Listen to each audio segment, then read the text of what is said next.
China J-10C দিতে অস্বীকার করছে প্লেন, তারা দিবেন এরকম একটা কথা শুনছে। পাকিস্তান JF-17 দিচ্ছে বা দিবে, এর কারণ কি? কারণ একটাই, তাদের ব্যবসা, তারা এটা নিজেরা বানায়। কিন্তু মেইন জিনিস হচ্ছে যদি J-10C কেন দিবে না, এর কারণ হচ্ছে এই JF-17 এবং J-10C এরা যে সফটওয়্যারে কাজ করে, মানে তাদের যে ডিফেন্স সিস্টেমের সফটওয়্যার যেটা, এটা তারা আমাদেরকে চায় না, আমাদেরকে দিতে চাচ্ছে না। কেন দিতে চাচ্ছে না? কারণ আমরা একটা গাদ্দারের জাতি। তারা বিশ্বাস করে আমাদের ভিতরে এখনো ভারতীয় লোকজন আছে। এয়ারফোর্সের মধ্যে তো অনেক কিছু বের হয়েছে, অনেক ভারতীয় লোকজন বের হয়েছে, আবার ইন্ডিয়ান এজেন্ট বের হয়েছে, জেলে গেছে, চাকরিচ্যুত হয়েছে।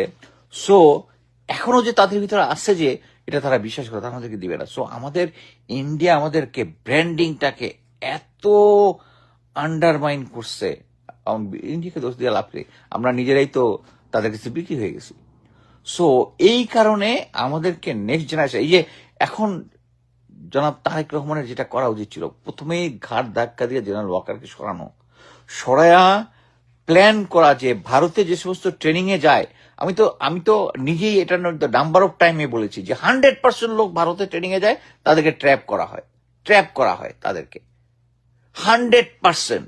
এবং এইটা আনার পরে তারা যদি ট্রেনিং এ পাঠানো হয়, আসার পরে তাদেরকে একটা ডিব্রিফিং করতে হবে যে তার কার কার সাথে যোগাযোগ হয়েছে, কার কার সাথে ইয়া হয়েছে।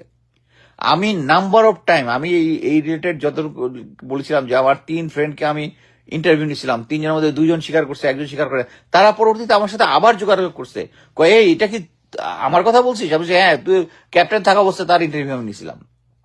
তারা কিন্তু এখন আমার সাথে যোগাযোগ করছে। সো এই ভারতে যারা যাবে তাদেরকে ইয়া করতে হবে, দরকার হলে টাইম বিং ভারতের সাথে প্রশিক্ষণ বন্ধ করে দিতে হবে। আমাদের যে ওই যে উলফল্যান্ড ট্যাকটিস যেটা আমরা বানাইতাম, ওইটাকে যেটা জেনারেল ইকবাল করিম ভুইয়া ব্লু ল্যান্ড বানাইছে, ওইটাতে আমাদের ফেরত যাইতে হবে। আমাদের ভিতরে মানে আমাদের মেন্টাল সেট আপটাকে, জেনারেল ওয়াকার থাকা অবস্থাটা সম্ভব না, মেন্টাল সেট আপকে চেঞ্জ করতে হবে। কি ভারত আমাদের শত্রু, এত কিছুর পরে আমাদের 71-এর চেতনা, সরি খারাপ কথা মুখ দিয়ে চলে আসে, 71-এ ওরা পাকিস্তানকে ভাগ করছে, আমাদেরকে হেল্প করে নাই, বাই প্রোডাক্ট হিসেবে আমরা চলে আসছি এবং আজীবন আমাদেরকে শুষে খাওয়ার জন্য। এটা প্রথম হচ্ছে বাংলাদেশ সেনাবাহিনীর ভিতরে ব্রেনের ভিতরে ঢুকাইতে হবে যে India is a enemy, India হচ্ছে উলফল্যান্ড।